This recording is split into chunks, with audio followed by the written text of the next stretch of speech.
வேண்டும். எது குப்பை? இன்றைக்கு இந்தியாவிலே குப்பையோடு வாழ்க்கை வாழக்கூடிய வாழ்வாதாரம் இருக்கக்கூடிய எவ்வளவோ கோடான மக்கள் இருக்கிறார்கள்.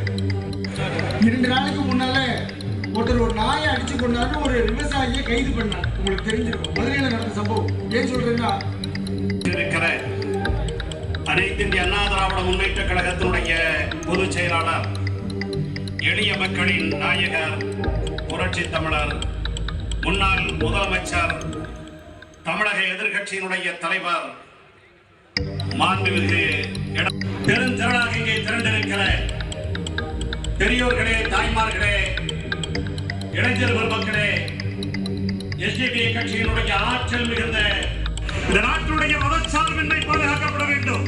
இந்த நாட்டுடைய ஜனநாயகம் பாதுகாக்கப்பட வேண்டும். இந்த நாட்டினுடைய அரசியல் சாசன சட்டம் பாதுகாக்கப்பட வேண்டும்.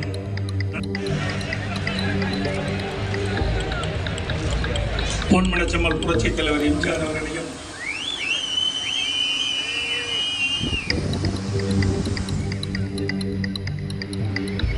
இதே புரட்சி தலைவர் அம்மா அவர்களையும் வணங்கி எஸ்டிபி கட்சி நடத்தும் வெள்ளட்டும் மதச்சார்பை மாபெரும் மதச்சார்பை பாதுகாப்பு மாநாடு நிகழ்ச்சியிலே உங்களுக்கு மத்தியிலே நமது தோழர்கள் வாள் ஏந்தி வருவார்கள். உள்ளம் பூரித்தது போல அடித்தால் அது எந்த நாயாக இருந்தாலும் பரவாயில்லை, நான் செய்ய வேண்டிய மாற்று செயலை செய்தே தீர்வேன்.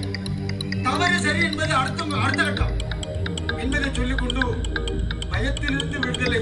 பயம் வந்திருக்கும், இன்றைக்கு இரவு சாப்பிட மாட்டார்கள், கவலைப்படாதீர்கள், சாப்பிடுங்கள், உங்களுக்கு பயத்திலிருந்து விடுதலை, பசியிலிருந்து விடுதலை என்று சொல்லி எல்லாம் வல்ல இறைவனுடைய நல்லறிவினாலே இது போன்ற சமய நல்லிணக்க கூட்டங்கள் மதச்சார்பின்மைக்காக கூட்டப்பட வேண்டும். எல்லா மக்களுக்குமான வாழ்வுரிமை கிடைக்க வேண்டும், வாழ்வாதாரம் கிடைக்க வேண்டும் என்று எல்லாம் வல்ல இறைவனை பிரார்த்தித்தவனாக வாய்ப்புக்கு நன்றி கூறி அமைகின்றேன்.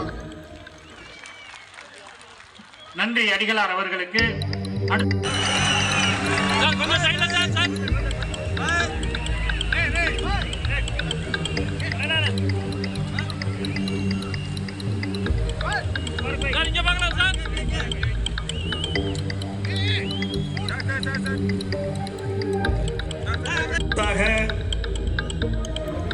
இந்த நிகழ்ச்சியிலே ஏற்பாடு செய்த எஸ்டிபி கட்சியினுடைய